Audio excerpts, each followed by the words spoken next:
Hey guys, Rich Lopez with the Droptine Traditions podcast. This is episode something. On the phone, on a podcast with me tonight is Mr. Shawn Leahy. Is that correct?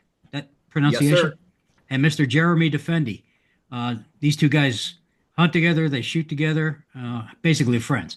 We're going to get into it in a minute, but I want to take care of business first. I want to recognize our supporters, which is Traps Feather Rests, Daryl Damron, Traditional Bowhunter Magazine, Sauk Trail Archery, StickbowSupplies.com, Whiskey City Trad Gear, WCTrad.com, Jessie Savage Blacksmith.com, TraditionalJunk.com, sorry guys, Sage Hill River Boat Company, TheEthicalPredator.com, and StickbowHuntsMX.com. So, thank you guys again for the continued support. So, guys, tell us about your all's backgrounds. Where were you all born and raised? Who wants to go first? Shawn, go ahead. All right. Well, Rich, thank you for having me on. Like I said, my name is Shawn Leahy. I was born and raised in Southwest Wisconsin in a little town called Darlington. I'm married to my high school sweetheart, Abby. We're going to be married 16 years here come first part of October. Awesome. We have, I got my boy Declan. Is 13, and my daughter Kaylee is 11. And yeah, that's pretty much. I work in the auto body business, and then when I'm not doing that, I'm either throwing horseshoes or shooting my bow. Wait. What's up, Jeremy? What do you do? What have you been born and raised, all that? So born and raised in just north of the Rockford, Illinois area. About 5 years ago, I moved to Davis, which I'm about 2 miles from the Wisconsin border here, and much closer to Shawn now than I was before. Okay. Same thing, married my high school sweetheart, 24 years next month, November 9th to be exact. 2 grown children. And that was before I got into deer hunting, by the way. Oh. And I got a grandson who's going to be 2 in February. That's awesome. Yeah. I got 5 kids and they all got married during the rut. Pissed me off. Yeah. And then they got divorced and remarried during the rut. So, but thank God that's all over with. I'm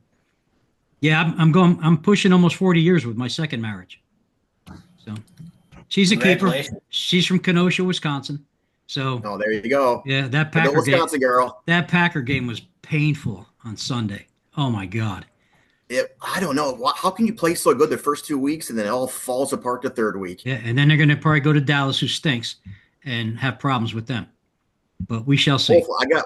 I got 2 friends that are diehard Cowboys fans on my bowling team. So whenever we can get some laughs off those guys, it's always a good time. Oh yeah, for sure.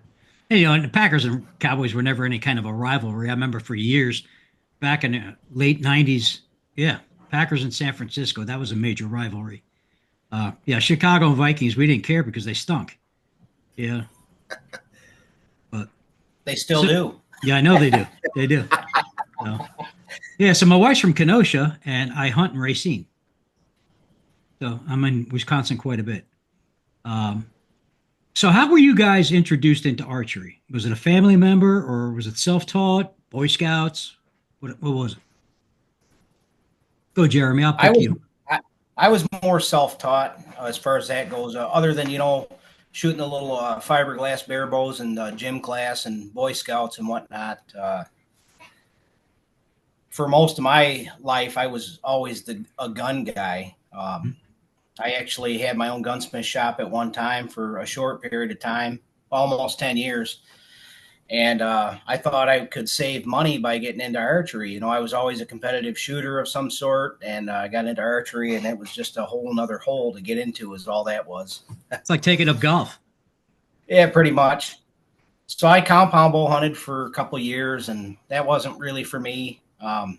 Public land hunting with a compound, it takes a lot out of a guy. You got to really work hard, especially when you don't really know what the heck you're doing. So I traded that compound bow for a coon hound of all things. And I got really heavy into coon hunting and did that for a number of years. And until that ran its course, basically ran out of land to run the dogs on without people complaining.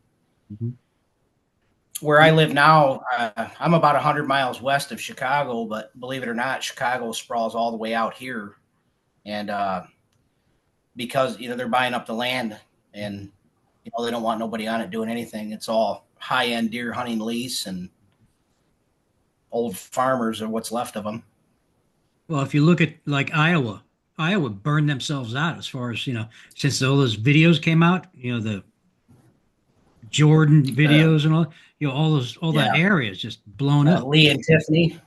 Yeah. And now Illinois, I've hunted in Mendon, Illinois, and Adams, Pike, and I forget the Brown County. Yeah, that's all burned out. Were you in one of those counties when you had the Hearst? Where I bought the hearse? Yeah. Yeah. Well, actually, all right. So people have heard the story, and I'm going to tell it again because I love it.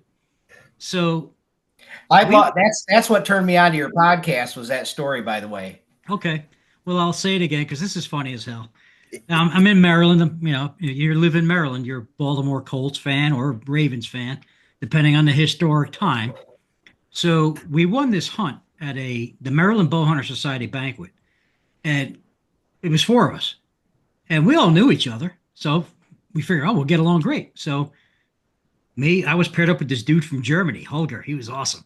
He taught me German, and I taught him Spanish in our trip as we drove. And we decided to spend the night in Indianapolis. So one of my buddies, who's a massive Colts fan, tells us to wear Ravens gear because, the Colts they hightailed it in the middle of the night, and the Browns came to Baltimore. So we find this Indianapolis Colts bar, and we walk in there. It was almost like they turned the music goes, and it was just quiet. And it was afternoon. It was happy hour. It was like 4:30 in the afternoon. And so it was like $1.50 Jack and Coke night, and all you can eat for $7 walleye, Friday fish fry. So we asked. We got along great with everybody. As soon as, that broke the ice.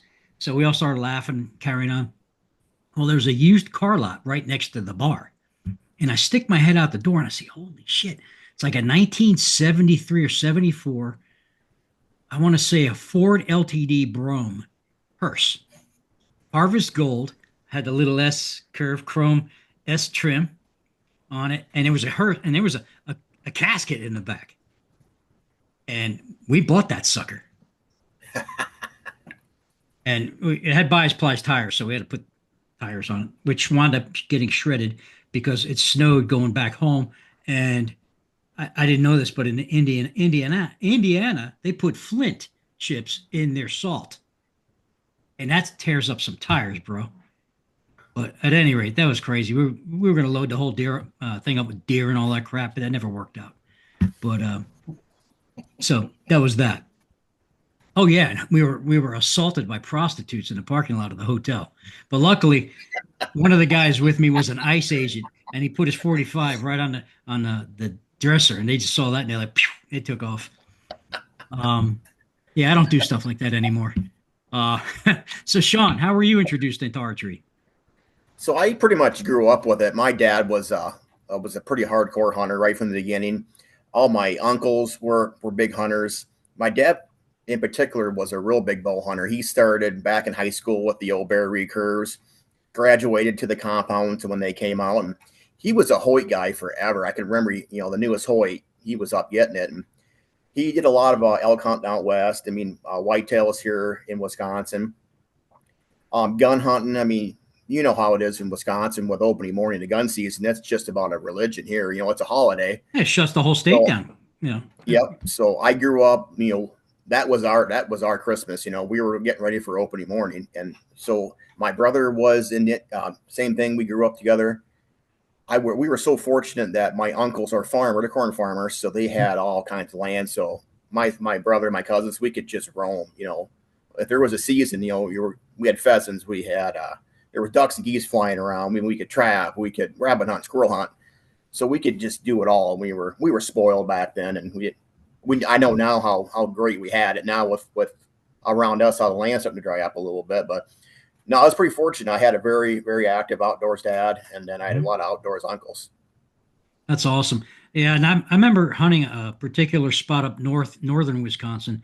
It was below Green Bay, but above Milwaukee, but it was a big Polish area. A lot of the stores were like owned by hardcore Polish people. The food was phenomenal. Polish food, oh my God. And then the pastries and the Danishes. And there was a lot of cranberry patches. But we were up there and we saw some sign, and the sign we saw was pretty good, but not a lot of it. So I was asking one of the locals, I'm like, where the hell is your deer herd? He goes, wolves, dude. Wolves are tearing them up. And I was like, oh, no wonder. Okay. And I come across big tracks. Came some rubs and some good sign, but not the sign that I'm used to seeing. So that was a futile hunt. So we saw deer, but we didn't get any. So I myself was not in a bow hunting family. I was introduced into archery. My father shot field archery and target archery as a hobby.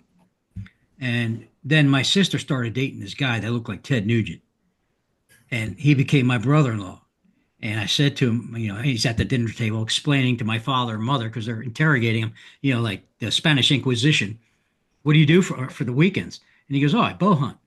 And I was like, I just saw the episode with Fred Bear on American Sportsman where he's hunting polar bear at my grandmother's house. And I'm like, wheels are turning, smoke's coming out of my ears. So I pull him aside. I say, hey, Bob, would you take me hunting sometime? He goes, why don't you take your hunter safety course, and then we'll go from there. I took the course. My mother took me. She was a good mother, great mother. Every weekend, passed the course. Luciano Sports Shop, Saddle River, New Jersey. I still have my hunter safety card, laminated. It's in my nightstand. And he took me hunting. So he's picking me up. I said, well, you going to pick me up? I go, what time? He goes, I'll pick you up at 3:30. I'm like, 3:30? I didn't understand that concept. Well, we want to be in the woods before the sun comes up. Okay, we had about an hour drive. He shows up. I had my dad's Vietnam camo on, tiger stripe. And they didn't have camo face paint that I knew of back then, but they did. So I used black shoe polish. Try getting that off your face. Yeah. And then I didn't have a lunch bag or anything like that. So I had my G.I. Joe lunchbox from when I was in elementary school. So, of course, I spray painted that camouflage. And, yeah, it was an interesting introduction to bow hunting. And I shot my first deer 7 years later with a cigarette hanging out of my mouth, listening to the New York Mets baseball with an earbud. Yeah, from the hip. Anyway, that sounds cool, guys. So what are your professions? What do you guys do? So I work as a water and wastewater operator for a small community where I live here. Okay. A lot of, I guess, in the acceptable term here is a turd herder. That's what for the wastewater side. So that's a shitty job, man. You got that right. It don't bother me. I like it. It's I wish I'd have done it years ago. I worked as a machinist most of my life for 22 years, and then I kind of fell into this after COVID. So, well, it's funny you say that, wastewater treatment. I did not a book report, but something in college where I had to go out in the field and find something that's done in the area environmentally and talk about it, write about it, talk about it. And that's what it was. It was a water treatment facility plant. And that was extremely eye-opening because I never knew how they processed any of that stuff. It's unbelievable. It's a science is what it is. It is. Yeah. Now, Shawn, let's talk about your profession. I think you and I have something in common. Yeah, we do. So I followed in my dad's footsteps. I'm an auto body technician. My dad has owned his own shop for, I think he started in '88. He was working on, he was a big rig guy. He worked for a shop in a neighboring town doing semi work, and got to the point where he was going to do his own thing. And so, yeah, he's been doing that ever since. And then I joined him back in, it was like 2004. So I've been with him for quite a while, and it's actually pretty enjoyable working with the old man. I mean, we get to see each other every day. Mm-hmm. There is some times when we might scream at each other, but for the most part, we do get along really well. And I always tell everybody I'm pretty much ruined now. I don't think I could ever go back and work for anybody else now. So, but no, it's with you saying how you're the insurance adjuster, so that was kind of wild. to find that out about you. So yeah, we do have something in common. Now, what's your favorite part of that job? Because mine would be painting. I'm a painter. Honestly, I enjoy the actual repair. I mean, I'm sure I'm only like 5'5", so I can paint, but I'm trying to do a roll for reaching, so that's not exactly my favorite part. But I enjoy like tearing stuff down, putting it back together. I really enjoy the restoration side. I've done quite a few in my time. I'm actually in the middle of a 73 Challenger right now for a guy in town, and I'm putting that baby back together right now, and it is going to be a cool car when we get her back on the road. So let me ask you this, because I get a lot of that here in Florida, custom stuff. When you're doing vintage hot rods or classic cars, are you charging a specific rate for that? Because I do get that from time to time where I have a shop want me to pay a little extra for custom work because it is custom, really. Because you can't find a lot of these parts anymore, so they got to kind of fabricate and fix. Mm-hmm. Yeah, what we do is it's all time and materials. We've Mm-hmm. had guys wanting to try to like, okay, what's the estimate to do this, and you just can't do it. I mean, it's the one that Challenger I'm doing now. We had to put quarters on it. They were, it's a typical Wisconsin car, so it had some rust on it. You put quarters on there. You're pulling fenders off, pulling doors off. So yeah, it's all time and material, and then you just kind of add it up as you go. And a lot of guys, they kind of they'll give you some money to get going, and then they'll pay as they go, and just so you're not slapped with a huge bill when we get done. Yeah, that's. I was in Vegas and I actually was talking to Counts from Counts Customs, Danny Coker, and I said, how do people have this money? He goes, well, like you just saying, they'll put a big chunk down and then pay as it goes, and it doesn't happen in 1 hour, okay, like you see on the TV show. It's months. Mm-hmm. And editing's crazy. I talked to a dude that does deer videos, and he worked for Primos, and I said, all right, how many hours total in, let's say I'm watching your show. It's really a half an hour show, but it's an hour with the commercials. He goes, probably 2,000 hours of film. Wow. To break it down because of editing and stuff like that and make it all flow together. And that's, the editors they're gurus unto themselves. It's not the guys filming. It's not the guys acting. It's their specific editors that do that specifically. And that blew my mind. And it was amazing because they were filming when I was there in Mendon, Illinois. And a guy named Nate Hosey was there. He wears those bat wing black shit on his face. And he's a killer. Dude, the dude's a killer. So he backs it up. And he's good looking on top of that. All the girls that were dating the guys, they all were jumping all over this guy. I was like, oh my God, there's going to be divorces, all sorts of stuff going on here. And I'm with that German guy, and he's telling me in German, all this nasty stuff under his breath. And I understood him because I learned it. It's cool as hell. He has since moved to Europe, and I forgot where he moved to, but he works for the World Bank. So hey, Holger, if you're listening, God bless you, brother. Brustwappen, which is breasts in German. All right, guys. So tell us, Shawn, about keeping it real outdoors. I saw that in your profile. What's that about? Yeah, so that is it was a little group that my brother and I started here some years back. When we started, we were really big into bow fishing, the two of us, and we're pretty fortunate. We got a lot of lakes. We did the Madison chain quite a bit. We're close to the Mississippi. We're close to the Dells, and we're doing that. And we just wanted a place to kind of post some pictures and just kind of show off what we're doing. And then it kind of morphed into everything where we kind of got out of bow fishing. Some of the places were getting shot up, so we started we did a lot of hunting, did a lot of bow hunting. He was like, well, you're doing a lot of trad stuff now. I mean, you're doing a lot of shoots. You might as well what's morphing into this, what it is now. Mm-hmm. And it's fun. I mean, I didn't think it'd ever get to be as big as it is. I mean, I was hoping for maybe 100 people to like it.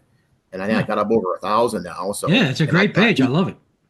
I got people from all over the country that are there, and it's fun just to interact with people. And, I'll post memes and post trail cam pictures, and whenever I shoot something or we're going to a shoot, and I'm not sponsored by anybody, but I'll definitely tag everything that I believe in. So that's what I always tell everybody. Like I just put my my Tacticam stuff up, and I said, I'm not sponsored by them, but if they want to help out, I'll definitely take it. So you guys know I'm going to post your contact information, that page included, below in the description part of the podcast, which is incidentally is going to air next Tuesday.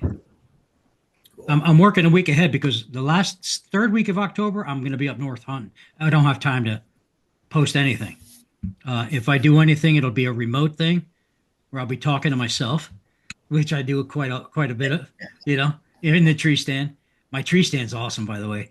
It's it's a flying tower. Remember the crow's nest, like in boats? Yep. That's what this is. It's in the woods. That's cool.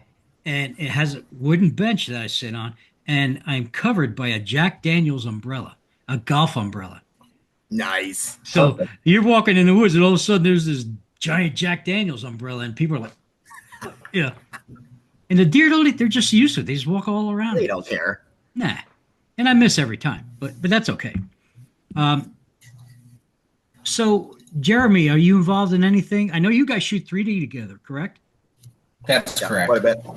Quite a bit? Okay. That's where we met, was shooting 3D, actually. Okay. Well, tell us how that went down.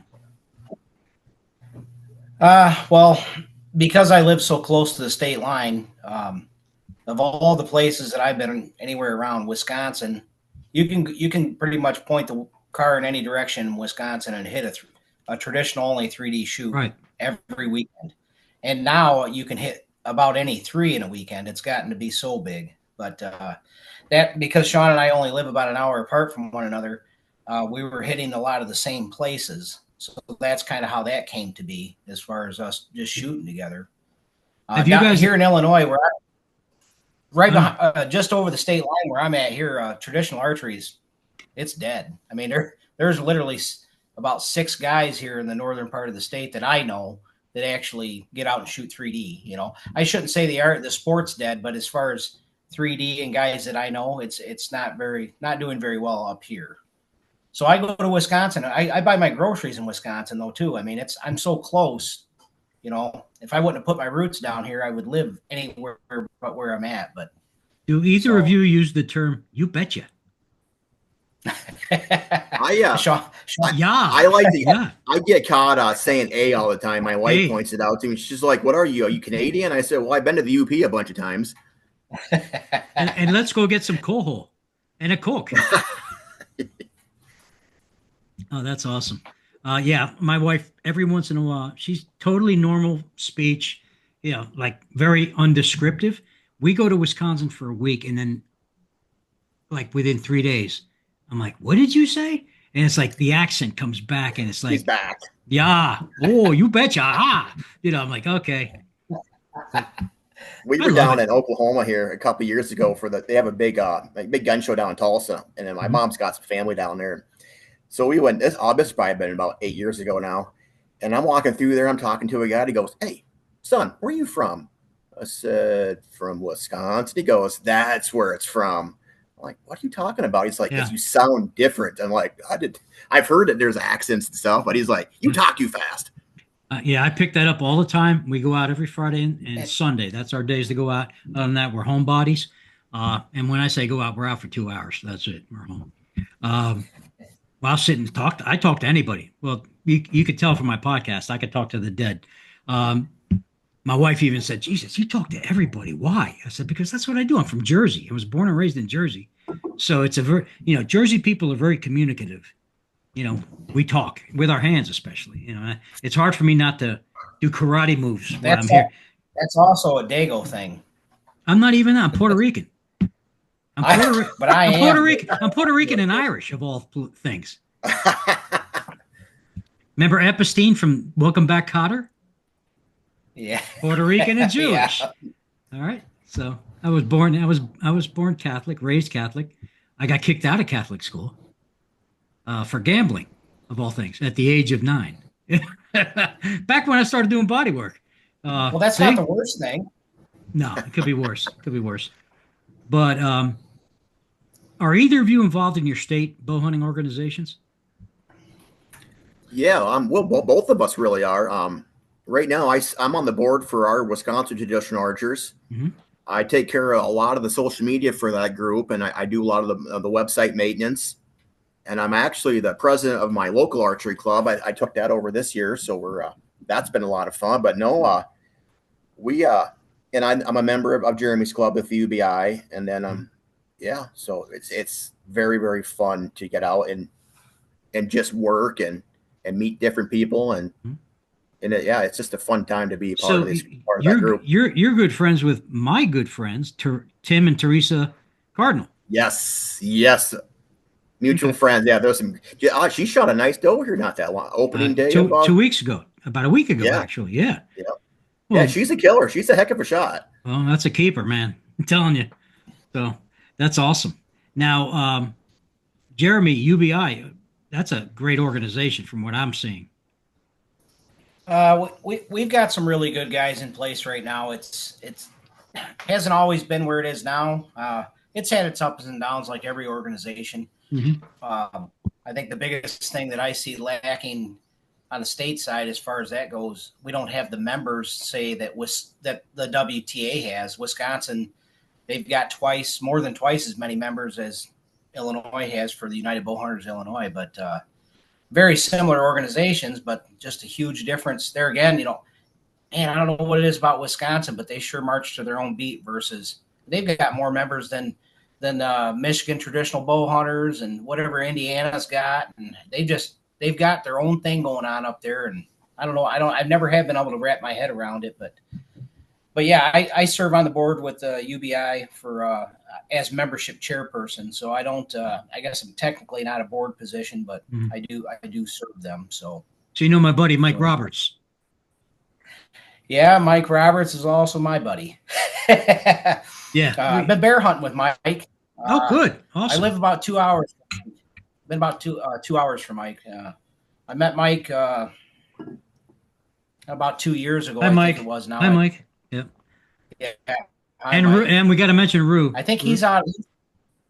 And Rue, yeah. I think Mike's up north with his wife celebrating their anniversary. They're in Canada. Okay. So, yeah, I saw something to that effect. Beautiful country. Absolutely. But yeah, I met Mike physically for the first time last March 2024 at the PBS banquet. And it was like a brother from another mother. We got along so well. It was like, I get along, like my wife said, I can get along with the dead. So whatever. And I can relate with you on that. But you're right. There's Mike is definitely, he has a very addictive personality. There's no doubt about that. Yeah. And my wife thought he was very good looking too. So I had to separate them. Yeah. No. But yeah, we had good times, great times actually. So let's talk whitetails. That's, it's all of us. It's near and dear to our hearts. With you all living near in the Midwest areas, how's the herd health? You guys encountering stuff, EHD, CWD? Well, CWD for us was a huge point back in the early 2000s. I mean, where I live in Darlington, we were about 45 minutes to an hour away from ground zero up there where it started at. It was a very strange days to be hunting back in them days because the DNR was saying, okay, hey, to save the herd, we got to start killing deer. So they would give you just about unlimited amount of tags. And there was a farm up by Mount Horeb that we knew. He was having problems. He had a ton of deer on his property. I mean, they were getting into with silo bags. He's like, come on up, kill some deer. And oh man, to our credit, my shame, I'll never do it again, but we shot a ton of deer. And they didn't even want you to gut them. Just take them to the check station. And they had this gigantic refrigerated trailer. And they went to the landfill. So as far as like, we have had instances of blue tongue a couple of years ago. I know just east of us, they were finding it. It seems like for around us, when we get into a drought area is when it really hits the herd hard, getting into the bad drinking water. We live in, so I'm in Lafayette County, so we're in the southwest corner of Wisconsin, and we're a big farming community. So if you head west of town, it's basically all cornfields for miles. There's not a lot of deer out there, but then they're all in pockets. So if you go like north and east of where I live at now, there's a pretty good herd. but then if you go to the next section and you might not see any deer. Mm-hmm. But my uncle says you got trees and the corn. They both drink water, so we got to get rid of the trees so the corn can grow. Did either of you guys listen to the podcast I did with Daryl Damron and the wildlife biologist from Missouri regarding CWD? I did. Yeah, it was pretty eye-opening because, like you mentioned earlier, Shawn, back when I hunted in Wisconsin quite a bit, that was back when they had Ernebuck. Yep. So, God damn it, if I didn't see 10, 12 pointers all day long, 8 pointers, Mm-hmm. Yep. I never saw a damn doe. They're just bucks parading past me. I was like, God damn, I can't shoot one of them. And yeah, I come out of the woods and there's a DNR guy waiting in the parking lot. Hey, can I see your license? Just checking, okay. He saw that I had a non-resident license. He actually thanked me, shook my hand and thanked me for buying a non-resident license during that period. I said, I bought the license because I wanted to try it. And my family lives in Kenosha. So I was at Bonn Air Force Base, which is out that way. And I saw big bucks everywhere, but no does. It was weird. Strangest experience I ever had. But it's almost like they knew they had a pass. It's like, oh, you can't shoot me. You got to shoot a doe first. Yeah, right. You were going to say something, Jeremy? Yeah, for me, it's been quite a bit different story as far as chronic wasting or EHD or any of that. I didn't start bow hunting or hunting period until I was 27. So now you're going back to that was what, last month? 2007. I'm gonna age myself here. But I have never ever seen any cases of any of the such, and a lot of the guys that I associate with and hunt with have never seen anything of the such. However, I live and hunt in counties that are considered CWD counties. Mm-hmm. So therefore we do get an extra season or whatever. It's an extra 3-day weekend basically to harvest more deer, but now, I have personally never seen it. So have people shot deer and had them tested, and do they consume them? Even though let's say they're positive with CWD or EHD. That's the debate right now. I know you follow Steve Ranella. He was talking about. Sorry, Jeremy. Oh, Steve. He was talking about. No. Do you eat? And he had a thing up on Facebook, and I had 2 of my hunting friends that said we've had positive deer. We grind them up and we eat them. They never had a problem. So I don't know. I think it's a personal preference or err on the side of caution. The deer I shot in the CW zone have never come back positive, but I know friends that have, obviously, and. So, yeah, I don't know if there's need some more research about it. I know I would err on the side of caution, but some guys say, hey, man, do what you need to do. Yeah, the biologist in the prior podcast said consume. Nobody's gotten anything from it that they're aware of. A buddy of mine killed a big elk a couple of years ago, and it tested positive for EHD. And they told him you can eat it, but he opted not to. He had to throw 700 pounds of meat out because he couldn't live with that in his head. Nope. I mean, yeah. I dated biker chicks, so I'd eat it. I could. I'm not going to comment on that because this is PG-13, but I can definitely see where he was going. We can go to DEFCON 3. No, I'm just kidding. I guess for me, on the archery side of things, and in the state of Illinois, you don't have to have your deer tested. The only time they get tested is when they're shot with a firearm. So that makes absolutely no sense to me. That's crazy. Why does it matter? Everybody's DNR is upside down in some one way or another. What about Wisconsin? In my head, though, my head tells me if it's a thing that they should all be tested, no matter what they're killed with, right? And what are they testing them with? Are they taking a swab? Are they taking blood? How do they test them? They cut off the head and brain tissue. Okay. Yeah, they take a piece of the brain matter or whatever. But in my head, it says that if it's okay to kill all these deer with a bow and never have them tested, you take them home and eat them. But the gun deer have to be tested. To me, it almost seems like it's a made up thing. Yeah, that's in my head. I think it's. I'm not saying it's made up. I'm just saying, why is it okay for the archery deer, but not the gun that are deer, not the deer that are shot? When I did the podcast with those two individuals, that was a discussion that there's some political something going on in the background. Right. These are officials telling me this. So yeah, no, I understand that. That's why I listen to it. It's always nice to have another point of view. I'm trying to get interesting people on the podcast. That's why you guys are here. No, I'm not kidding. I don't know that we're all that interesting. You are, because you and I, well, Jeremy, you and I have been It is kind of ironic, though. I mean, you and I have horse traded on everything traditional auction site, which I'm starting to lose patience Jeremy, with. you've done horse trade. We're going to get to that. What's that? Both of you guys. So, I'm not real happy with that page anymore because everybody's a cheapskate. They're nickel and diamond. Yeah, it's like, man, do I got to go back to freaking eBay? I don't want to. No, I don't blame you. I'm just going to use stickbow.com. They're classified. Anyway, but I've got friends. I think that's probably where I actually met you, Rich, is through the pages there on Facebook and that. Yeah, exactly. We've known each other almost 10 years. Yeah. Yeah. And Shawn, you're new to me because of Jeremy.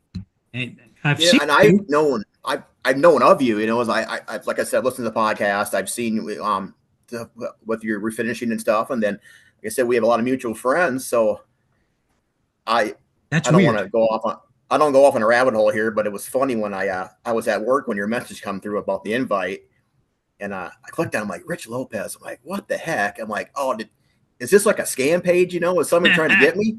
Well, hey, so yeah, go on.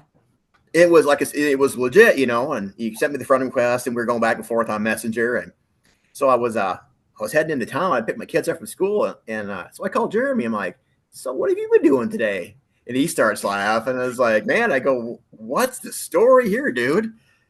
And then he kind of told me what you guys are talking back and forth. And yeah, we were plotting.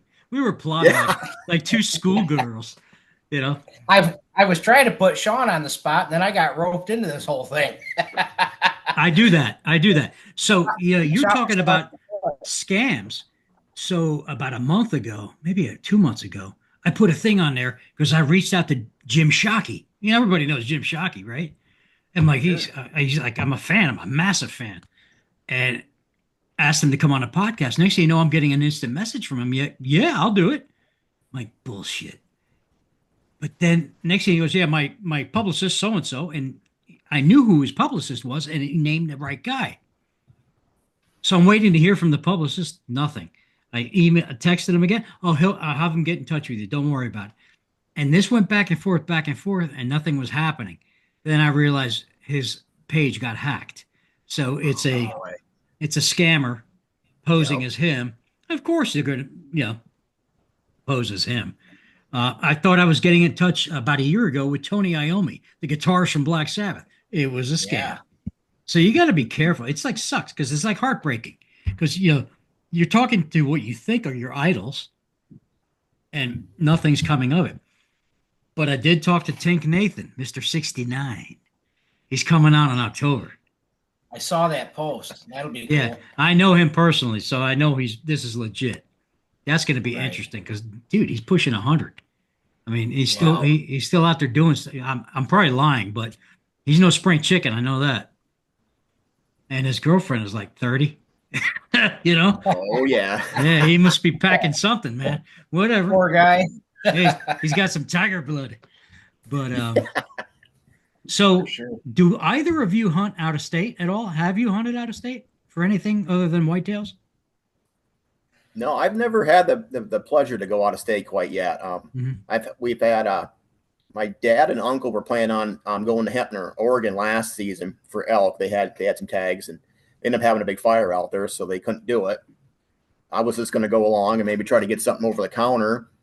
No, I primarily just hunt Wisconsin. I'm hoping I'd love to go to Canada for a bear hunt or fishing or something. Me too. As of right now, I mean, I got such a good whitetail spot. I don't really need to go anywhere. Yeah, I hear you. Eventually, with like some of these PBS hunts, I would love to get down and meet some of these guys and do like a javelina hunt or an antelope hunt or That's what I'm hoping here in the next few years. You guys have to come to Mexico with me for javelina and pigs, dude. It's very affordable, $1,200, and you're treated like a king. You eat like a king, you sleep like a king, and you kill like a king. And then in between the morning and evening hunts, you suntan on the veranda, overlooking the desert. It's amazing. It's amazing. Is there beer involved? Every day there were 3 cases of Modelo in the kitchen. Nice. Yeah, that's perfect. Yeah, and I'm not a beer guy per se, so that's fine. So I remember the guides wanted to hunt with us for a couple of days, so they called me, "Hey, Rich, what do you like to drink? What do you want?" I said, "Whiskey." Okay, boom. They showed with a gallon of freaking Bullet bourbon. I was like, "Oh man, we tore that up." And then that Sunday before we flew out, we watched Kansas City Chiefs get their asses kicked by the Eagles on my phone. So it's like we're all sitting around each other, looking at this little screen, watching the Super Bowl in Mexico. That is so cool. Yeah. And I podcasted while I was there, so that was cool. That is cool. Yeah, it's a great thing. The only expense I do remember that. Yeah, the only real expensive thing was the airfare. It was like $750. But then that's still not bad. You're looking at $2,000. I think with tips and everything, it was like 2,300. Oh, that's still not bad. pretty expensive. That's That's cheaper. That's 2 bear takedowns. You know what I'm saying? Think about it. Right. So, so I had sold a bow, one of those stall bows, those one-piece recurves that he's making. I have 3 of them, and I had sold one to David Ponce. He's in Illinois. He's an Illinois boy. He lives in Kentucky now or Tennessee. Yeah, he's in the South now. Oh, he's originally from Illinois. Yeah, but I think he still hunts there. Anyway, Smart man. so I happened to be talking to him last night, and you never talk about bow deal. You never talk bow deals when you're drinking. Yeah, so I'm watching Monday Night Football, having a couple of cocktails. So we start talking. I said, "Hey, do you by any chance still have that gray stall bow?" He goes, "Yeah." I said, "By any chance, you were looking to sell it? You still want to sell it?" He goes, "Yeah." Well, yeah, it's blown up since then, so I think I'm getting it back. Speaking of that, another mutual friend we share is Rick Rourke. Oh yeah, man! I interviewed him 2 weeks ago. A couple of stall. Yeah, I know you did. Yeah, I really enjoyed that. He's a good guy. I met him. Did you? When's that one air? It's already on. Oh, it is. Okay. Yeah, I think I posted about a week or 2 ago. Oh, I missed it then. I'll have to go back and look. Yeah, go through the YouTube thing and you'll see it. Yeah, we were supposed to have him after we did our thing. He was going to walk around and with an interview, have me talk to people that were vending there. I don't know what happened. Oh, we couldn't get a hold of anybody. That's what it was. Oh. So, because it was Whiskey City was there, everybody was there, but they were all in the middle of sales. It's like, it's not. Yeah, you got to invite them over, have them come and crash the party. That's how that works. Right. But so. Hey, are either of you guys PBS and Compton members? Were you guys both at the banquet last year? Not the PBS banquet. No, not PBS.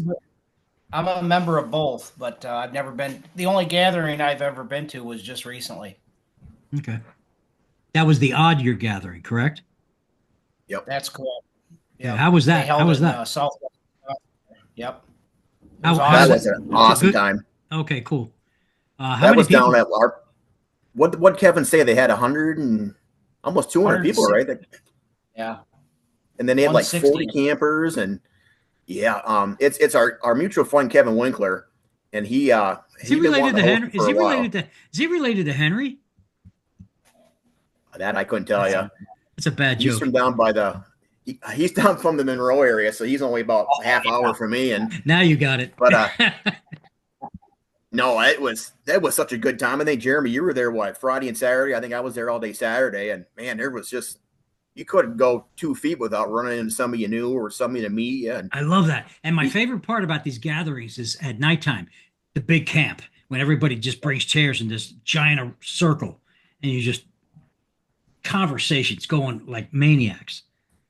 Saturday night was the big judge shoot, and I think they had that night. I think they had 40 people sign up for it, and everybody's sitting around kind of heckling each other, and having a few adult beverages and slinging some arrows, and then the sun was going down, and that's the most fun I think I've had in a long time. I think Jeremy, It you was a talked good out earlier on time. that one. Yeah, I ended up having to leave. Because of what I do for a living, I'm on call 24/7. Mm. So my physical day off is Monday. So every other day, Saturday, Sunday included, I have to work. And if I take that day off, I burn a vacation day to do it. Oh, So no. I'm very, very, very picky on what I take off and what I do. Well, this PBS gathering being so close to home, I just went up for the day Friday. After, of course, go to work at 3 o'clock in the morning, get off, go straight up there, hang out there all day, and then do the same thing Saturday. But there again, I still got a home life too, and didn't pack the tent up and take the wife and all that other Right. stuff. So it was it was a little hectic for me. I didn't get to stay all night and enjoy the campfire, but that'll change in the future. Yeah, I was looking at my schedule and like we're on PTO, permission time off. So you accrue every pay period. I accrue 3 days. So between now and next year, I got a lot of trips planned. I think I checked today. I have a hunt. What does it say? I have 178.6 hours of PTO. Wow. I need the magic number to be 179 so I can get everybody taken care of. Happy wife, happy life. You know what I'm saying? That's right. Get that? That's Yeah. right. So I think the next pay period I'll be okay. So what for the both of you, what are your favorite bow and arrow setups for hunting? Go ahead, That's Jeremy. a loaded question. For me, it's whatever bow I'm shooting this week. But currently, right now, I kind of mentioned I had been working my way away from all the garbage.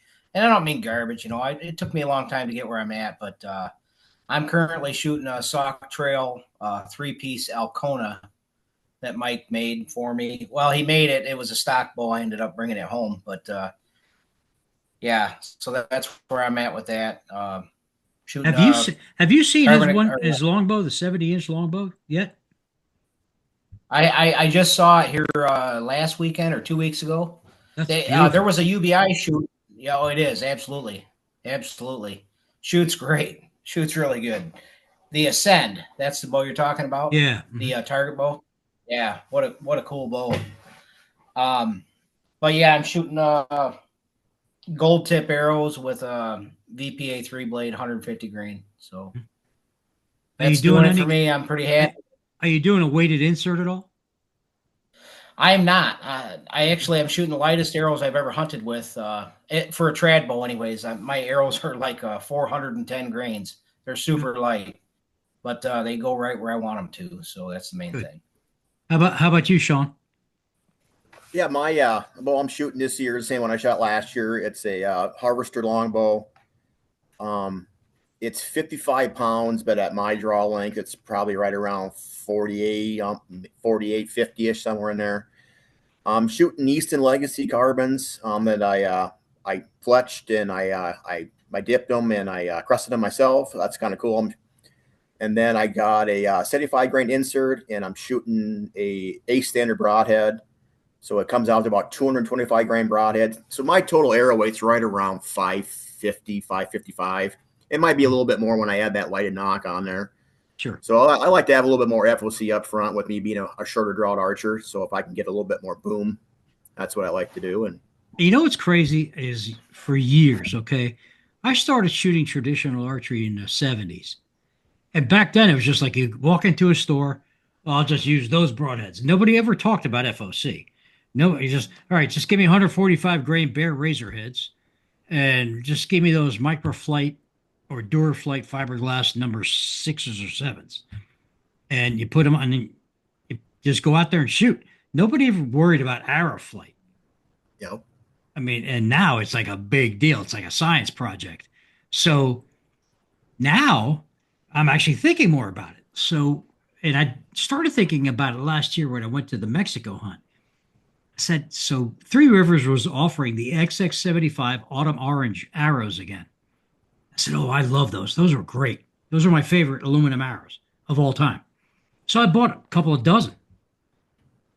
And let me tell you, I went with 170 grain Zwicky, 15 grain insert, 3 fletch. I used to be a 4-inch four-fletch guy, but I went with a 5-inch helical fletch with these 170 grain Zwickeys, and man, 2016s out of a 48-pound bow.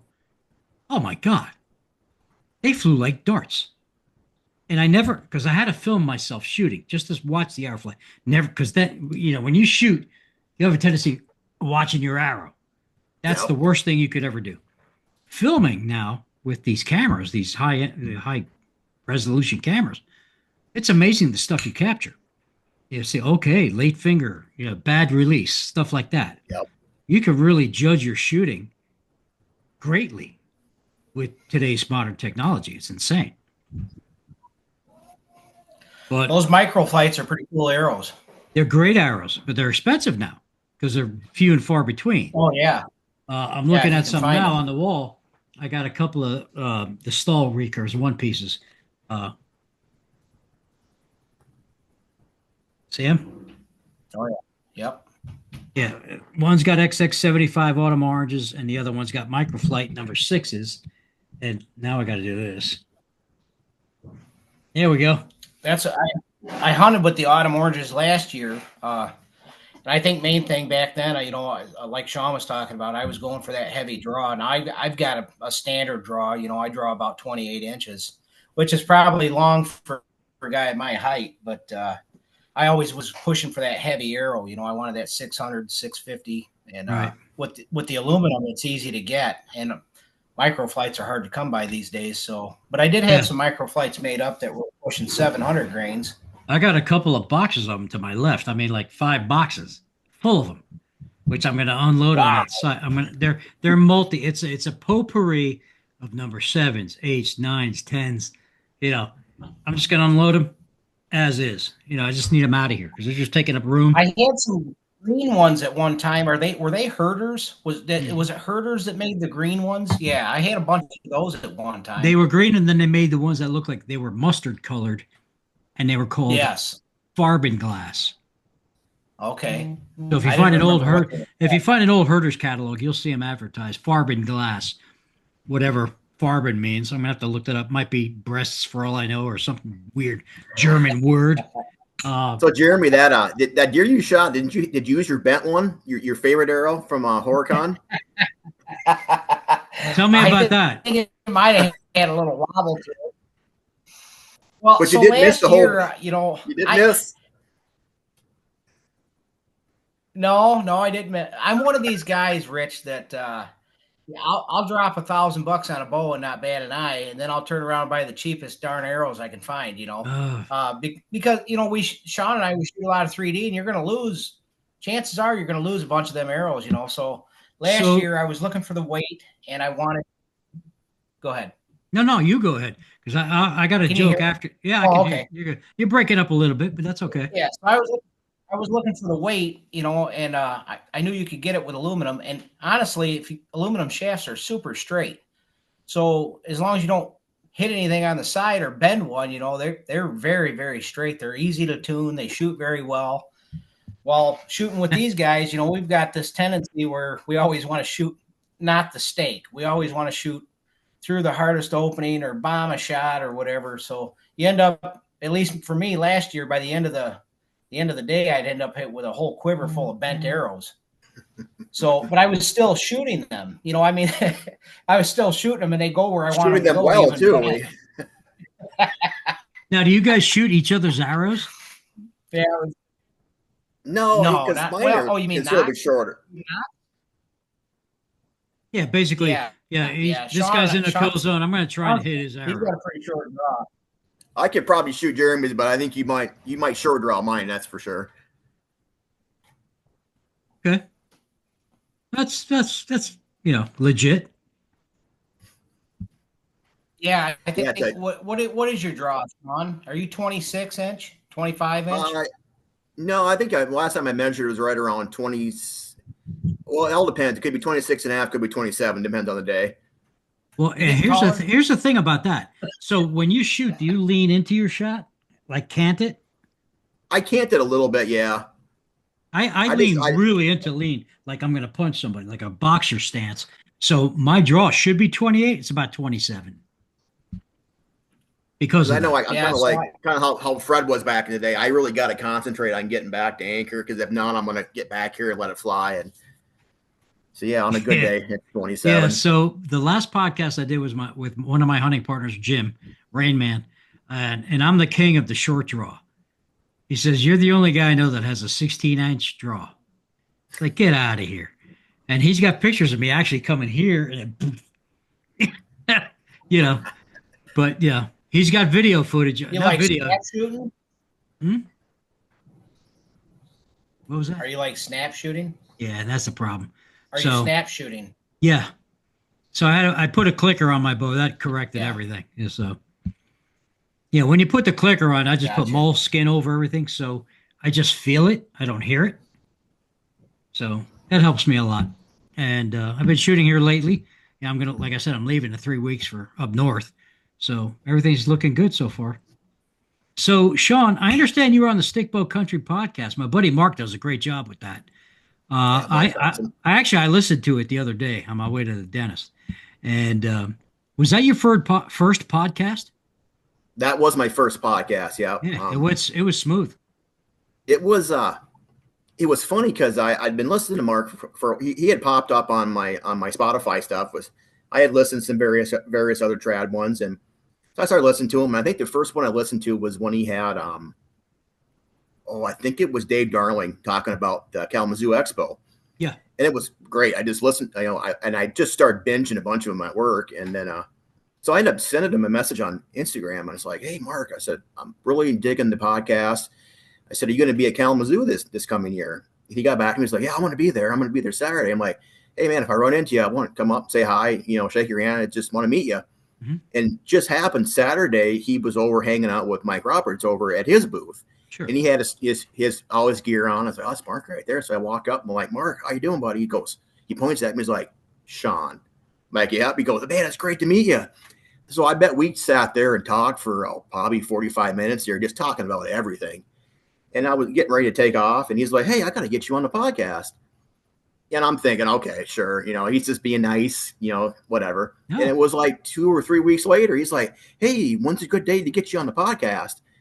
And I was like, okay, that's pretty cool. And so, yeah, he the same thing did over Skype. I was sitting in my basement, and we talked about everything, life in general, hunting, bows. I mean, and I messaged with Mark. It's quite, every few weeks we'll go back and forth, and he's, he builds his own arrows, and I'm starting to build mine. And if we got questions or, bounce ideas off, or he was talking about maybe getting into doing carbons and aluminum. So he was asking me some questions on that. And, we get all our stuff from Joe Callahan at True North. So just going back and forth, and he, eventually we're going to get together, maybe do some hunting together.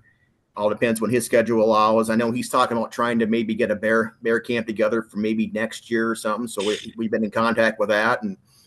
But no, Mark is he's just a great guy. I mean, I'm looking forward to seeing him in Kalamazoo here. He'll text me randomly. "Hey man, you did a nice job on the podcast. You did this." And I love it. We pump each other's tires. Yep. And that's true friendship. I just sent a message here when he had Neil Bryce on the other couple weeks ago. And Neil is a man. I love listening to him. And I said, "Mark, next time you talk to Neil, you got to talk him into writing a book. That dude has got so many awesome stories, and just the stuff he's probably forgot about Fred and bear archery would fill a book." I've got a picture of Neil hanging up here in my man cave. I think he was like 24, with Fred looking at a bow. Yeah. It's amazing stuff. And I mean, Neil lives 2 hours from me. I mean, but I don't want to get him on a podcast just yet because he's been doing so many of them. Mm-hmm. And like Logan Glassburn, you guys know Logan, right? Or know of him. I know who he is. Killer. He's a killer. Super nice guy. And I sent him a text a couple of days ago, or an instant message to say, "Dude, I got to get you in a podcast." And he says, "Dude, I am burned out." Because it's like every other month. I said, "All right, dude, I'll catch up with you after the season then." So that's how it's going really recently. The podcasts are going to be a little far and few between during the hunting season, rightly so. Just, I can't be everywhere, so to speak. I got the hiccups. Excuse me. But at any rate, yeah, it's cool. I remember when I first started doing a podcast on Spotify. I mean, I'm at episode 130. I think this is 136. Shit. The first 10 or 20, I was drunk off my ass. Uh, and they're funny. If you listen to them, they're hilarious. They're hilarious. But they're embarrassing. Yeah, since I went to YouTube here, that obviously is not happening. Your Tim and Teresa one's pretty legendary around here. The what? Your Tim and Teresa podcast is pretty legendary. Yeah. Yeah, so it is what it is. Like I had my buddy, my best friend last week on. I said, dude, no F-bombs, none of this. He goes, okay, we had been drinking, but we kept it together. It was hilarious. We had a good time. Especially when we start talking about midgets. I remember as soon as the episode with Tim and Teresa aired, because I listen all the time, I called Shawn. I'm like, you have got to listen to this. Yeah, I was pretty tuned up. Oh, geez. Yeah. But we had a got good talking time. about that. Yes, we had a meeting. We went to their place here back in earlier. It was we had like a little mini board meeting at their house, and I got to see Tim's bow room and all that. And he's got a beautiful property up there. We went and shot our bows, and he was showing us tree stands and stuff. But then we got talking about your podcast, and it's like, you guys are pretty famous around here. She starts laughing. She's like, I don't know if we're that famous. I had fun. I remember interviewing Austin and his wife from St. Joe River Bow. I remember that one. That was a good one. Yeah. You got to listen to the ones that are labeled Rich and Jim Ride Again, because I think this was 4. So they're hilarious, because we talk about my obsession with midgets. We talk about a lot of weird stuff. And there's no, because I don't edit anything. I don't. And I tell that to guys ahead of time. So look, I don't edit shit. So whatever you want to say, you say. It's fine with me, because we have First Amendment rights here, Second Amendment rights, everything. All the rights are the rights. The dude I had on, Mike Steglia from Bruin. Yeah. Bruin, yeah, man. Bruin. Mike is cool. He was hilarious. Oh, we started talking about political stuff and Biden, how he's like retarded. And it was like, and I was like, oh my God, this is fun. And I just shut up and let him go. And that's the way I want it. So after we get off tonight, I'm dropping the episode. I interviewed Mike Fedora Sr. last weekend. 85 years old. Yeah, still making bows. And man, that dude's fired up. He's fired up and still got the fire going. And I love it. So there's nothing stupid in that one, but his bows are kind of sought after, are they not? Yeah, they are. He's still making them, but he's calling them something else, and he's working with another guy, Warrior Traditional Archery, custom bows, Lawrence Pascal. That's his mentee, if you will, and best friend, and they're working together. It's a great thing. It's a good interview, great interview. Sound like Trump now. It's great. Huge. It's huge. My hair's huge.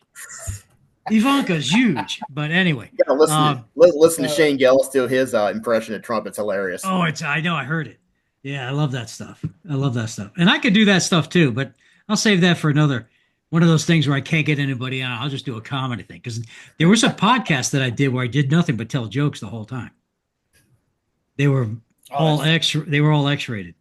So you have to check that one out.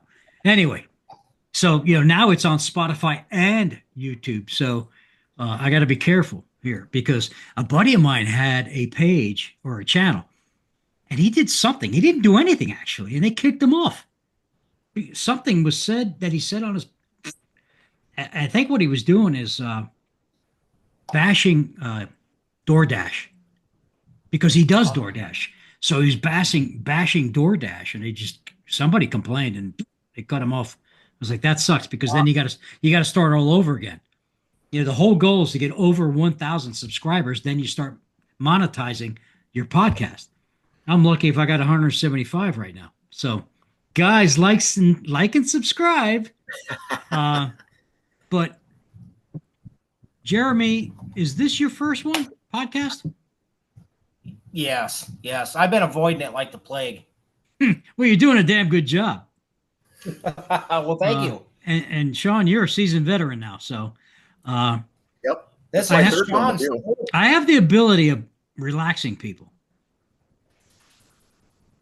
It could I be can I'm not see this. gonna lie, that. I can see that. Could be when this. you You're right. sent me that message, Rich, I'm in the big time now getting on your show. Yeah, buddy. So, hey, how did you like those? I sent to both of you the picture of that Florida deer that was killed, that 8-pointer. Geez, Was that's that a a corn-fed Man. buck right there. That thing is so huge. that thing was killed up northern Florida at the Georgia line. So Georgia is known for their monster bucks. I mean, I've got their record books here in my library, and Georgia's got some big bucks, and that genetics tends to transcend down into the northern Florida sector.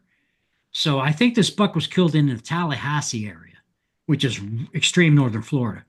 Uh, Once you get down in my area, I see deer here all day long. Across the street, they're in my yard, and they're like mature does are like 60 pounds soaking wet. Yeah, I don't want to shoot Yeah, I something believe like that. That's like that's a lunchable. Remember the little lunchables? Yeah, that's what that is. Yeah. So you guys, are you both two-season hunters or strictly bow, gun? What? No, I do bow and gun. I mean, like I said earlier, gun season in Wisconsin is just like another holiday. So I was fortunate. I grew up hunting. My dad got me out when I was 12, sitting in the tree stand in the middle of the woods, dark by myself, waiting for the sun to come up with my Ithaca 20 gauge. And yeah, just you do that, and then you do your bow hunting, and yeah. So it's I haven't, Wisconsin. We like I haven't, like I to haven't shoot our heard the deer. term Ithaca in a long time. That's a great gun. Ithaca. It was an Ithaca deer slayer. It was 20 gauge. That was my first. It's actually my mother's shotgun, and I inherited from her to go on my first deer hunt with, and I was able to shoot a nice big fat doe with it my first year out with it, and it's in my save now. I don't take it out anymore now. It's too sentimental, but yeah, that was. I remember that hunt like it was yesterday. I remember getting in that tree stand about falling out of the damn thing. That's a smooth bore, correct? Yes. Yep. Smooth bore had the little dot on the end there. It was kind of fancy. It had like the engraving in it too, and I liked it because it ejected out of the bottom, which was really nice. Yeah. How about you, Jeremy? Yes and no. Years ago, back in the earlier years when I got into the first started hunting, I did gun hunt for deer, but not as much lately. I still will do it. I'm not opposed to it. I just, if I can kill it with a long bow or a recurve, I'd just rather do it that way. Wing shooting would be a totally different story. I still like to goose and duck hunt, and Yeah. I love shooting turkeys with a shotgun. There's nothing like that. But, I miss turkey hunt. I haven't done it in a while. mainly because I can't get one with my bow. But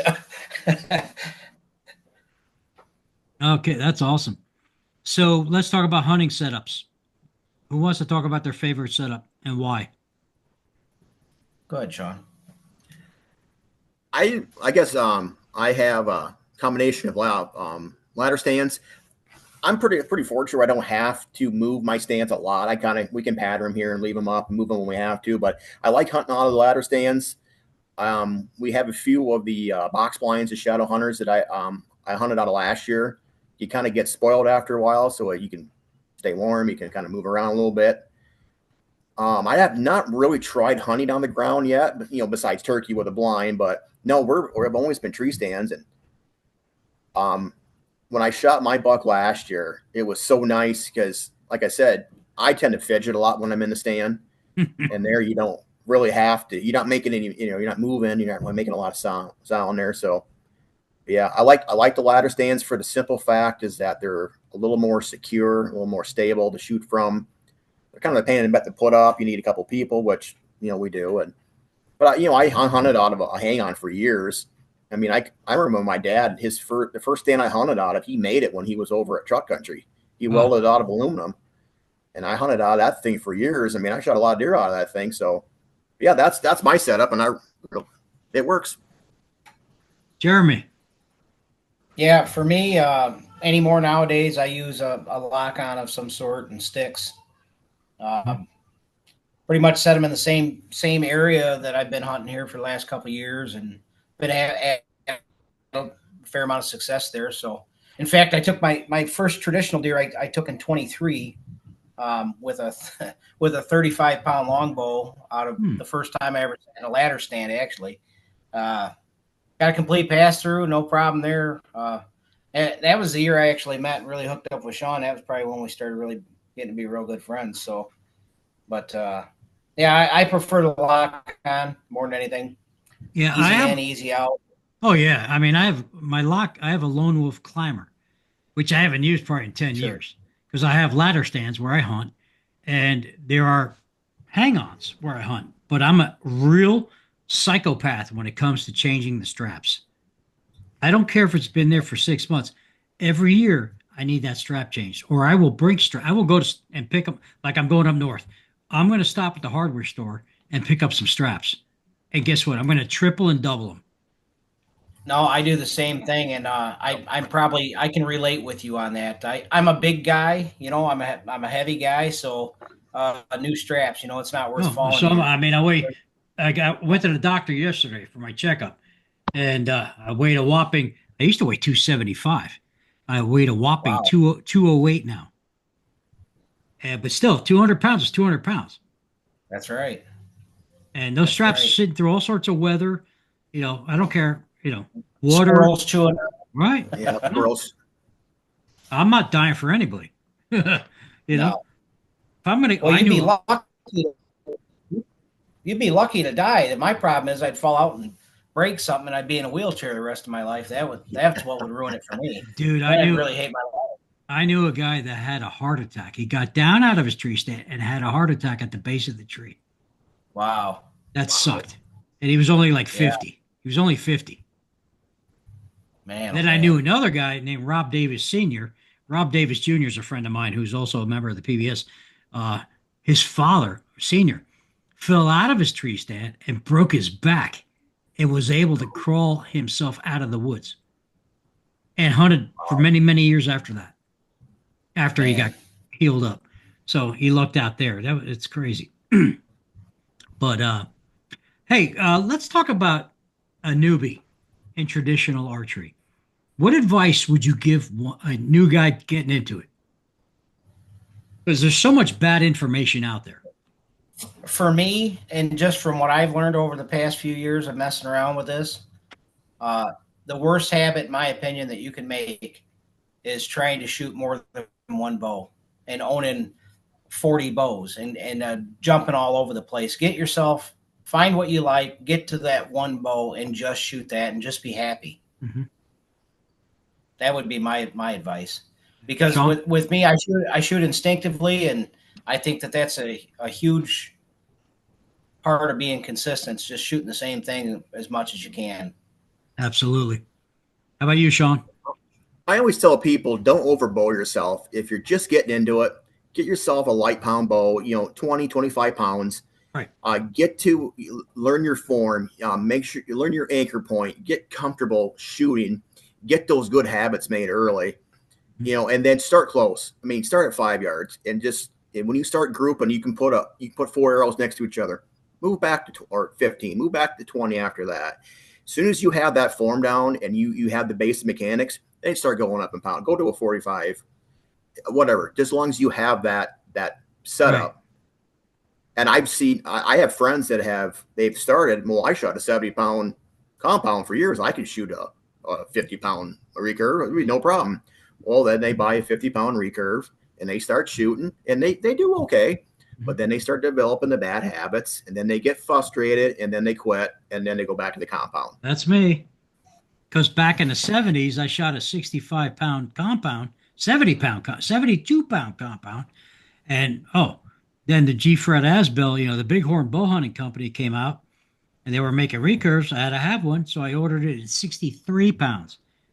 Big mistake. We have a family friend that my dad hunted with for years, and he had a 70-pound custom longbow and a 60-pound custom recurve, and he blew his shoulders out. He can barely hold his arms up. I mean, his shoulders are shot. He needs rotator. I mean, my dad had his rotator cuff done here about 10 years ago. Mm-hmm. Same thing, shooting those heavy pound bows. It caught up to him.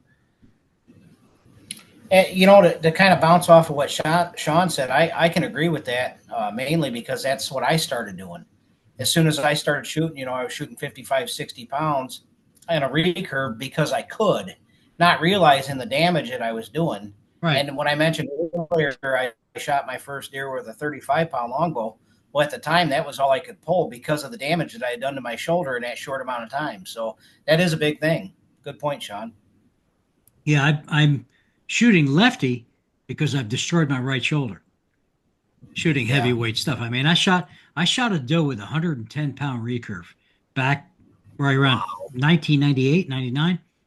It was a Groves takedown, magnesium riser. I forget it. I remember it like it was yesterday. Microflight 11s. I mean, these things were like telephone poles. Only because I had collected the bow and I stood next to a tree. I knew the does were coming out of this corn, and I could see the evident trail, and here they come.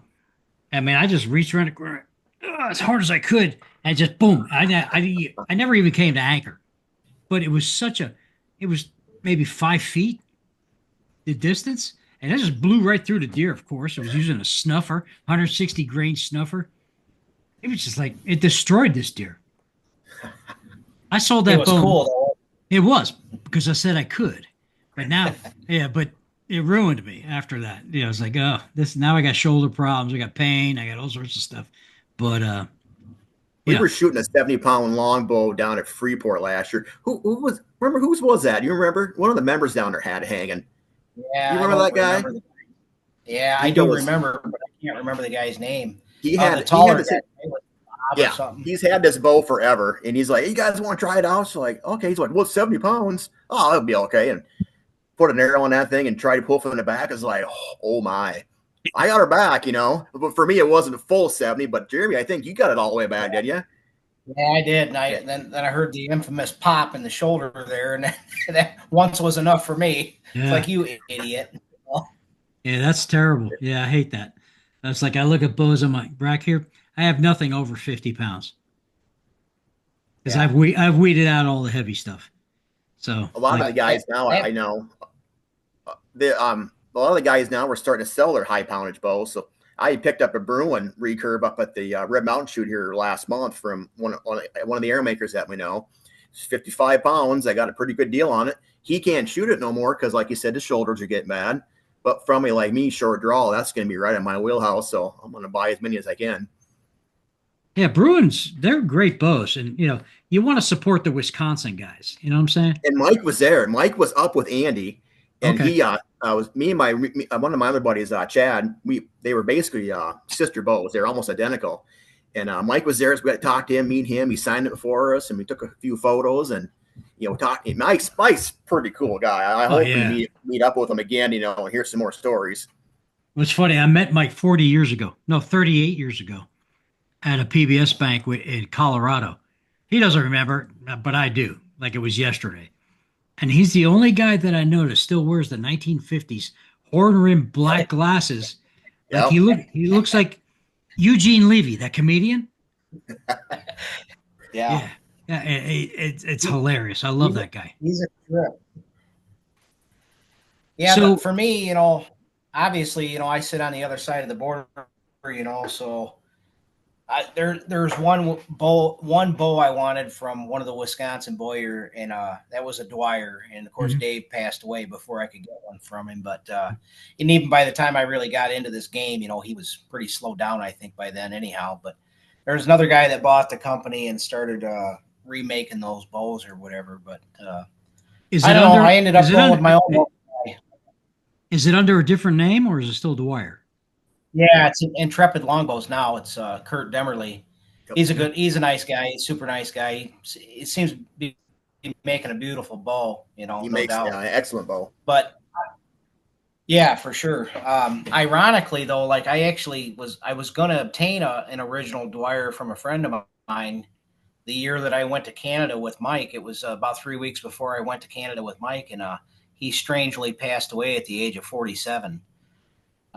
So I never did end up with that bow. I don't know where it ended up going to after that. But so then I ended up just buying something from my buddy Mike Roberts there. So I mean, he's local for me, I guess. Even though he's pretty far away. Now, I listened to your podcast with Mark, and Jeremy and I have been, corresponding for years. I understand the way I understand it. You guys collect bows. Am I correct? Historic bows. Yeah, Vintage. I love collecting the bear archery stuff. I mean, I got a decent collection now, and I've got started getting into more of the advertising stuff and the accessories. And Jeremy and I and our group, we have this really bad tendency to pass bows around. Okay. So so Jeremy might shoot it for a while, then somehow it ends up with my cousin, or it comes to me, or it goes to Jason, or even from our other buddy John, who like does the same thing. So yeah, we like to buy our bows, don't we, Jeremy? We got a little bow trading ring going on between us. I'm finally opted out of it, but believe it or not, of all the stuff that I had, Rich, ironically, I'm drawn to some of the Shakespeare stuff. I don't know why. The Nisita, to be more specific, the Shakespeare Nisita, I think is one of the coolest bows out there. You're actually pretty good shooters. I mean, and Ben Pearson actually made them for a spell. Yeah, right. Ben Pearson made a lot of bows for people because they couldn't keep up with the orders, so they had to farm it out. But yeah, I've had all that same stuff. Pretty much anything vintage at one point or another. I owned it at one time, but same thing. I think I messaged you about refinishing some. I was going to refinish all these things, and before you know it, you got a whole pile of them stacked up, in your basement on the floor, and it's like, oh, back then, yeah, that's before I moved here. I'm almost there. I'm starting to crest the hill as far as catching up because remember my wife got sick, and now I'm cresting the hill and starting the downslope, and I'm hoping that by the first of the year I don't have any bows to redo, and I can say, okay, guys, I'm open, and by then I'll hopefully be retired, so I can just get bows out in a couple of weeks. Working full time is tough. You're talking about building your own, though, aren't you? Yeah, something that'd probably be a bad idea. Do one. My wife says, do one or the other. Refinish them and repair them, or build them. And I said, something. Building, I'd have to get an LLC. I don't need the liability BS. Even refinishing, depending on the personality of the person I'm refinishing the bow, and I've had a couple of crybabies, I'll make them sign a waiver of release of liability because I don't trust that person. Right. And actually, I shouldn't even take the work on. If I get a icky feeling, I should say, look, dude, send it to somewhere else. And at this stage of the game, you pretty well know if you can save it or not. Yeah, send me pictures. I mean, guys send me pictures of complete delaminations. Oh yeah, it can be done if you relaminate the bow. Basically, I don't have that capability. I got to build a form. It's not even worth it. Just buy a new bow. Buy a new used bow on eBay. They're all over the place. Make a door handle out of it. I do that a lot. I got a lot of cabinets in my house with bows as door handles. So let me ask you two questions. Is traditional archery growing, and where do you see it in 15 years? I think it is growing immensely, especially with females. Oh, I agree with you 100%, Rich. The resurgence I've seen just the short time I've been in, it's been just amazing. Like Jeremy had said before, our membership for our club is very. I think we're right around 500. I think active members right now. A lot. Just the local. When WK started in '94, they were lucky to have 5 or 6 traditional only shoots in the whole state. Now we're looking at multiple shoots on multiple weekends, starting from anywhere. What's Horicon? Horicon's January. It's anywhere from January until right up to bow season. That there will be a shoot to go to. The people I've talked to, they just want something a little different. They kind of want to get back to their roots, get back to something a little bit more less high tech. Back to nature. They want something totally different. Maybe more of a challenge. I know with me, traditional archery pretty much saved my bow hunting. When I would shoot my compound, I had target panic so bad that I almost gave up. I was just going to sell everything and be a gun hunter. I heard that. I got into, luckily I had found, I got a recurve at a gun auction of all places, and I got back and I loved it. I mean, it brought back the joy of shooting, joy of hunting. the camaraderie that I have gained from getting into the traditional archery community. I have met some great friends. Jeremy's one of them, and we instantly hit it off when we got together. I mean, brother from another mother, Right. and and then it's strong here in Wisconsin, and then you go like say Kalamazoo, and then you start meeting all kinds of like-minded people, and it's big there. So I think it's growing, and I think it's going to keep growing, but we have to do our part too. We have to get out. We got to stomp the bush. We gotta get on podcasts. We got to talk to people.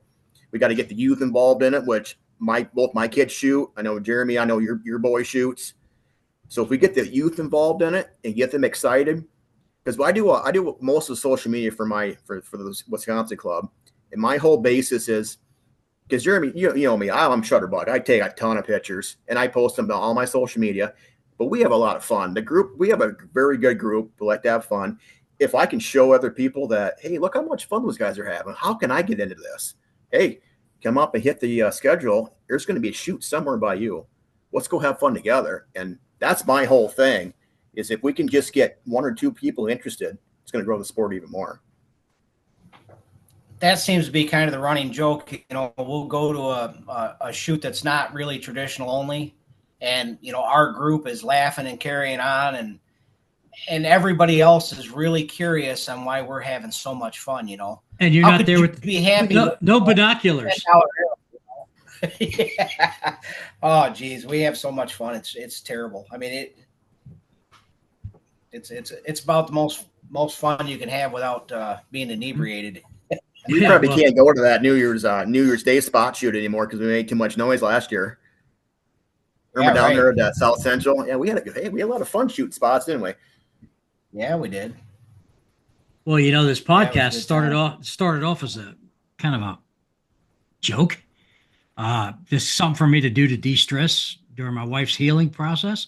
And now we're 136, 137 episodes in, and I'm having a blast, you know, because I want to promote what we do and, you know, continue friendships and finally meet people.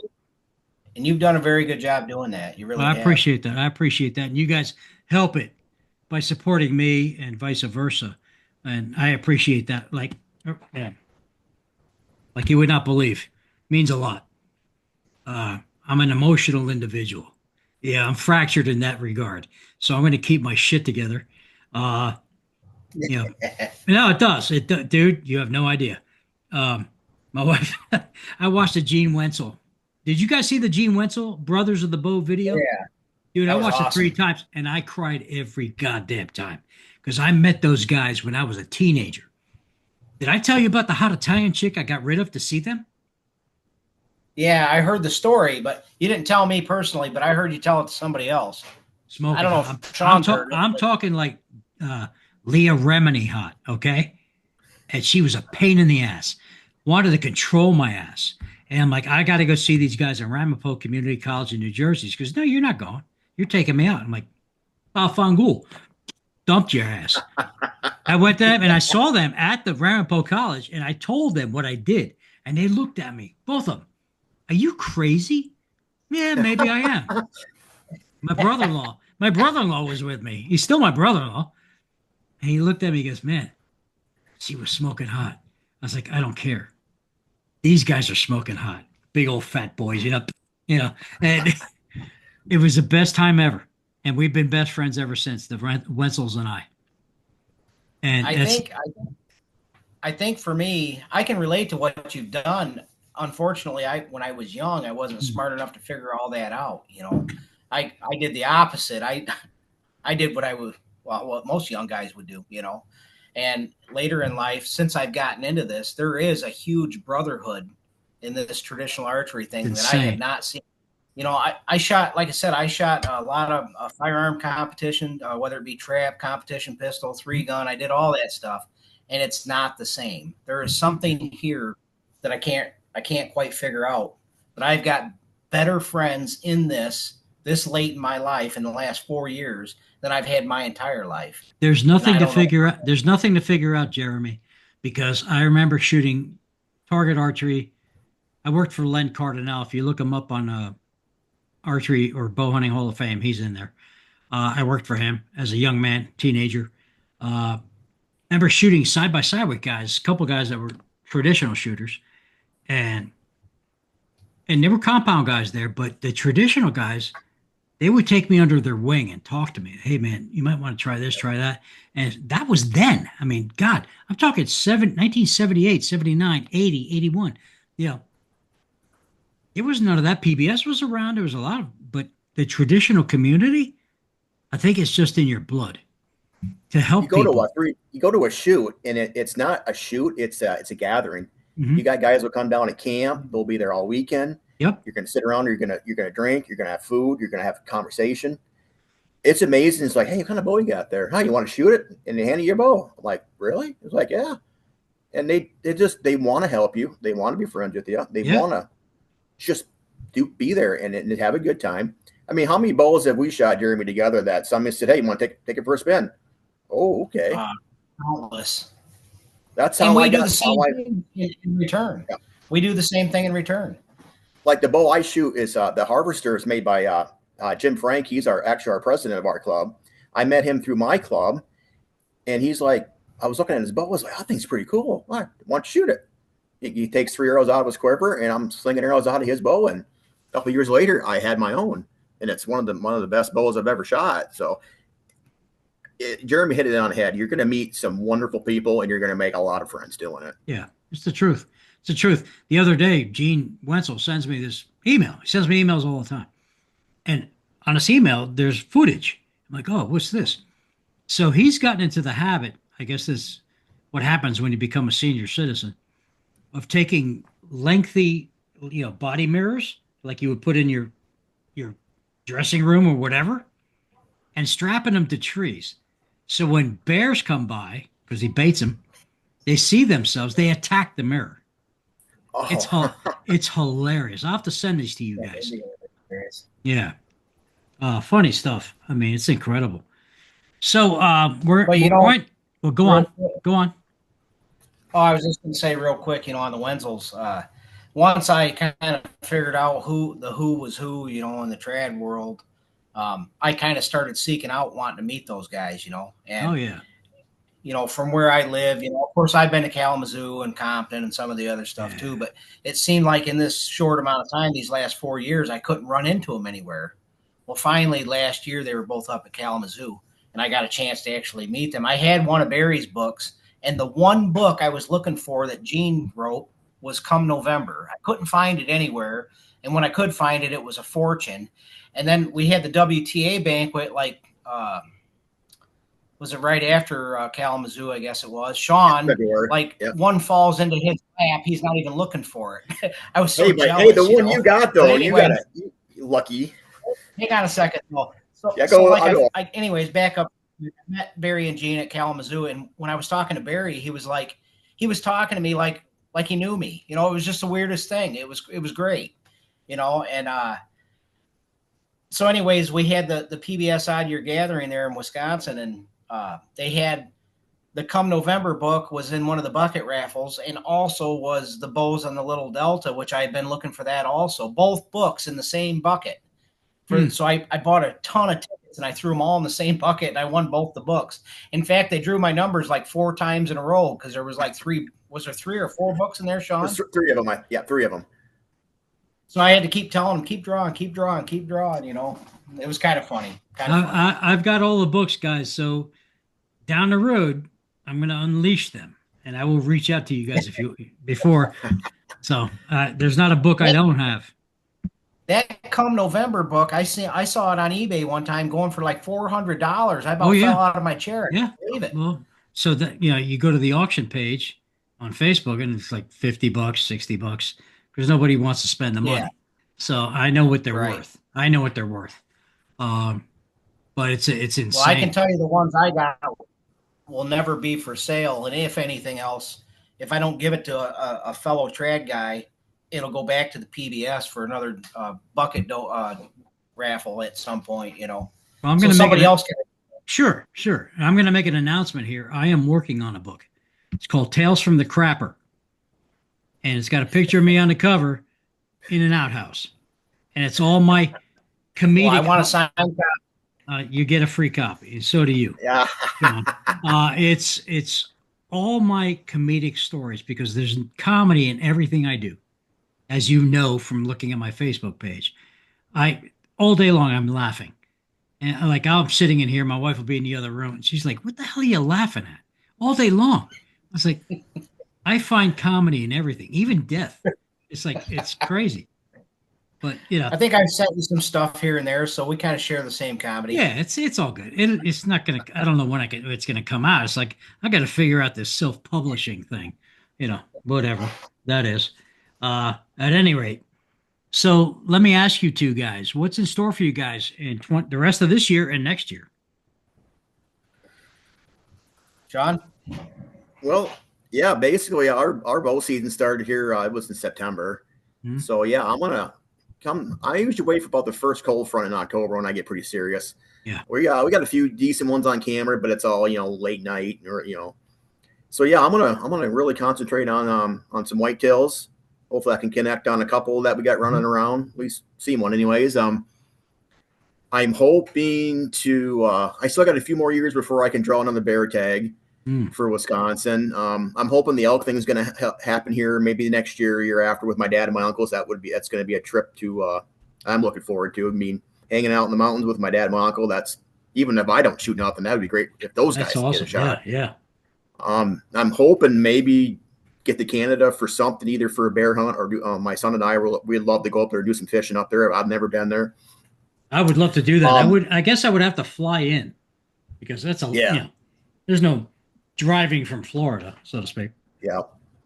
So yeah, we'll maybe do some fishing up there. There's a possibility of going back. My uncle lives out in Washington State, so when we go out there, there's a guy that we know that comes to one of the shows here in Wisconsin that we go out with those guys. So maybe we'll go out and do some halibut fishing this summer. That would be a good time. Turkeys in the spring. I love chasing turkeys with a recurve, so that would be there. And then PBS hunts. I got to do some more research for that. Going to see what's out there and go that route. But yeah, Hey, are you guys going to the PBS banquet in March? I don't know. I know a lot of guys are from here. I just reserved my room. It's in Indianapolis. It's actually St. Patrick's Day week. Okay. So I know Jim and Jeff all got their rooms booked. And I gotta tell you where we're at here. The problem that I have, at least, and I'm sure Shawn can share this, the last weekend in February, we've got the Wisconsin Traditional Archery Banquet. Then the weekend after that, we got the United Bowhunters Illinois Banquet. And then the weekend after that is the PBS Banquet. And all of them banquets, it's hotel rooms, it's just an awful lot of stuff going on. And I think I told you, like vacation-wise for me, when I take off on the weekend, I'm burning time. So every time I take off for a weekend to do something other than hunt, so I'm a little conflicted right now. I really want to go to the PBS gathering. I really do, but I'm obligated to do the other stuff also because I'm involved. Well, here's an idea. We could do I want to do the other. We could do like a homeless tent special on the front lawn of the hotel. My wife won't be into it. Can you do it on a Tuesday? Whatever. I'll give my wife the room. I'll hang out with you guys in the parking lot. We'll drink like cheap beer and shit. It's like whatever. I can make stuff happen. And so get some Keystone. Yeah. Oh God. Ugh. But whatever. It's Mike is a hoot. Because when I go to the local pub, I said, just give me some Bud Light, and it's like, why? It's yellow water. The water, it's my chaser for the whiskey. I like my whiskey. So, whatever. Anyway, we'll work on that. Yeah. So, last question. In your opinion, what can we as bow hunters, traditional bow hunters, do better in promoting the sport for future generations? I'm going to throw my mic down. You want to take this one, Jeremy, or you want me to go? Well, if you've got an answer, I'm thinking right now. So you could, if you've got something, run with it. But I've thought about this quite a bit. I think we got to keep promoting it, and we got to go full speed with that. Like I alluded to before, but we gotta show everybody how good of a time that we have doing this, how passionate we are for this. And then we got to show that we're ethical too, that we do practice, that we do make good shots, and we're not just out there flinging arrows just to say that we're going to do it.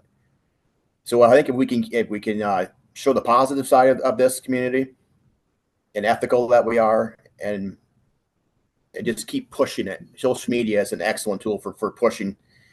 So yeah, I think we just got to keep promoting it like we are and keep getting people involved. And I think it's going to keep growing, and I think we're going to be okay. Yeah, I agree.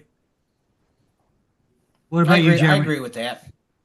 I think the biggest thing is where I feel defeated at times, as a traditional archer, you know what your limitations are and you don't exceed those.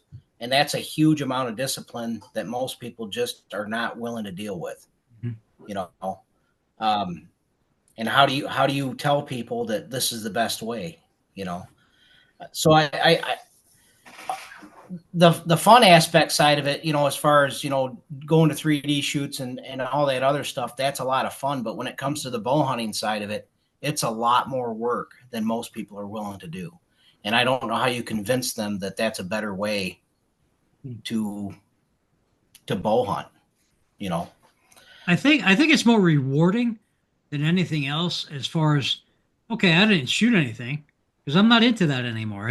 I get out there and just the experience of being in the woods, experiencing Mother Nature, stuff that people have never see in their lives. Okay.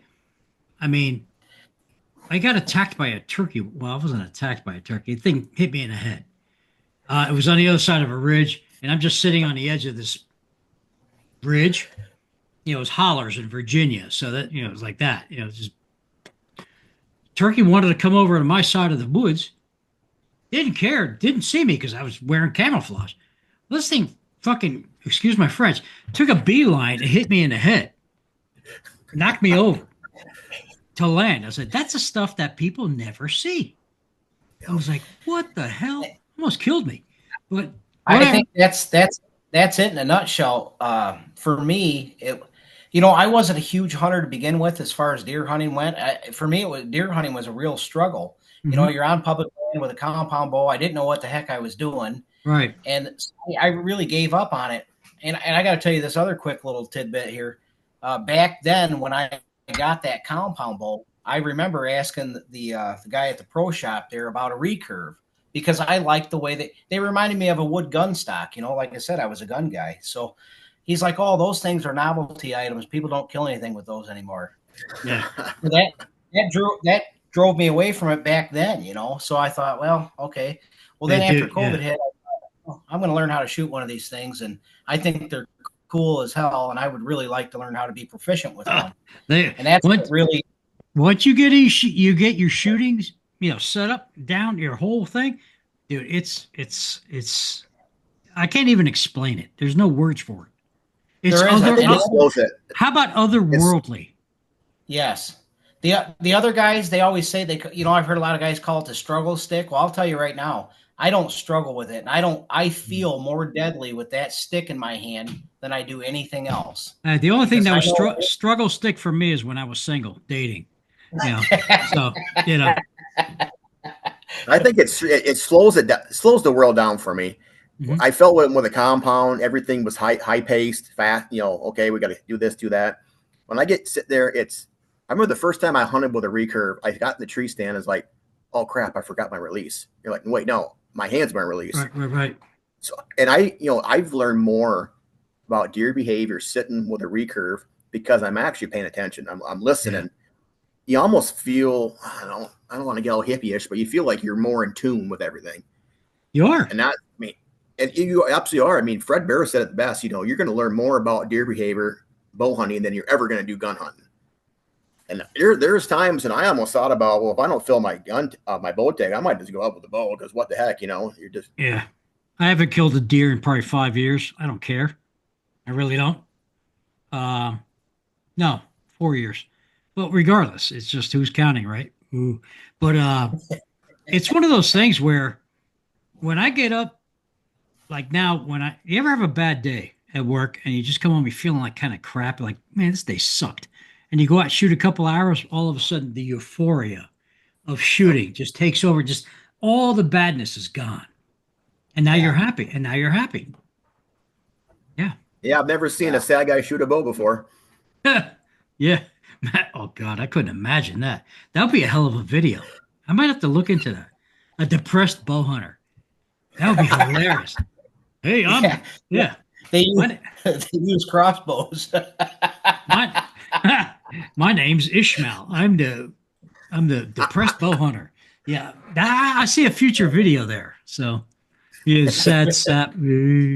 Anyway, guys, we are at the end here, and I had a blast hanging out with you guys.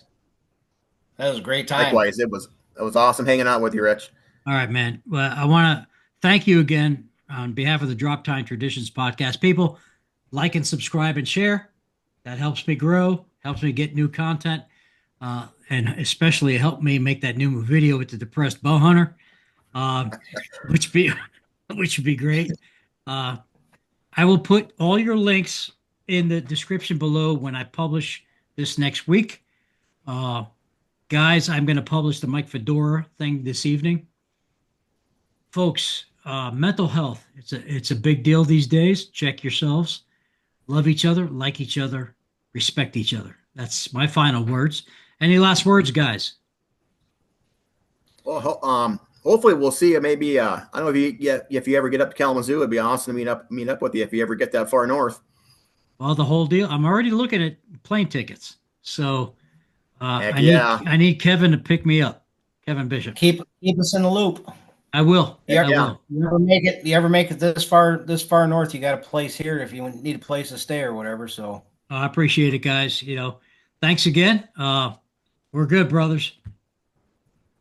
Take care. all right. Thank you, Have a Rich. good night. Thank Love you. Bye-bye. Thank Bye. you.